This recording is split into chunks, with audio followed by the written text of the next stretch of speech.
৭১ TV CEO Mozammel বাবু, ভোরের কাগজ সম্পাদক শ্যামল দত্ত এবং ঘাতক দালাল নির্মূল কমিটির সভাপতি শাহরিয়ার কবিরকে ৭ দিন করে রিমান্ডে দিয়েছে আদালত। এছাড়া হত্যা মামলায় আদালতে নেওয়া হয়েছে সাবেক রেলমন্ত্রী নুরুল ইসলাম সুজনকে।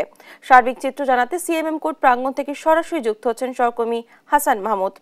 হাসান, রিমান্ডের বিষয়ে কি তথ্য রয়েছে আপনার কাছে, বিস্তারিত জানাবেন।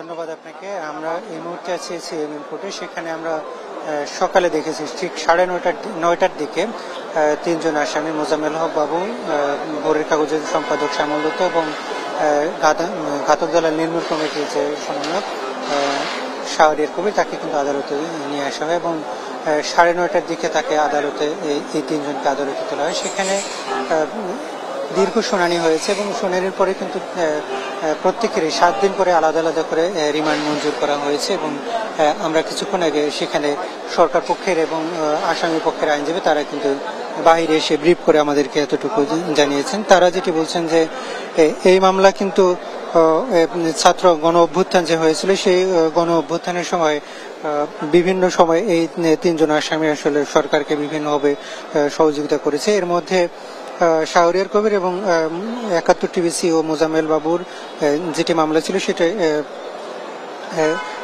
সমরিত হক নামে একজন শিক্ষার্থী, যিনি শান্তিনগর এলাকায় কিন্তু তার মৃত্যু হয়েছে এবং সেখানে কিন্তু সেই মামলায় তাকে গ্রেপ্তার দেখানো হয়েছে, যেটি এবং এর বাইরে যে ভাসানটেক মামলা একটি হত্যা মামলা, সেই মামলায় কিন্তু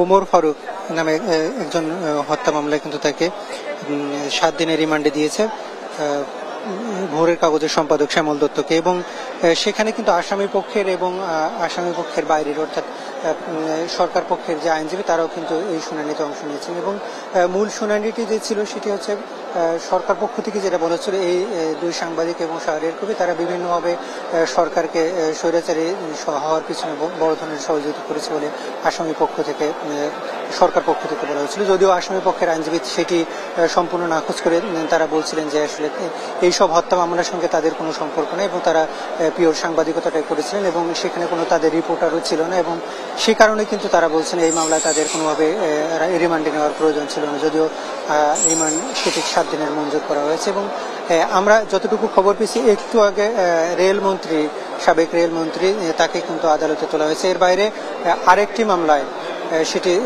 গত 5 তারিখে ছাত্রদের হত্যা এবং পুড়িয়ে ফেলার যে মামলা, সেটি আশুলিয়ায় ঘটনা ঘটেছিল। সেই আশুলিয়া থানার মামলায় ঢাকা জেলার যে অতিরিক্ত পুলিশ সুপার তাকেও কিন্তু 5 দিনের রিমান্ড দিয়েছিল এর আগে। সেই 5 দিনের রিমান্ড শেষে আজকে কিন্তু তাকে আদালতে তোলার কথা রয়েছে বলে আমরা জানতে পেরেছি এবং তাকে আদালত চত্বরে নিয়ে এসেছে, কিন্তু আদালতের এজলাসে এখন পর্যন্ত তাকে নিয়ে আসা হয়নি। সেটি হয়তো কিছুক্ষণ পরে আমরা জানতে পারবো যে আসলে তাদের ব্যাপারে আদালত কোন সিদ্ধান্ত থেকে নিয়েছে। তো এই ছিল আমার কাছে আদালত চত্বর থেকে সবশেষ পরিস্থিতি।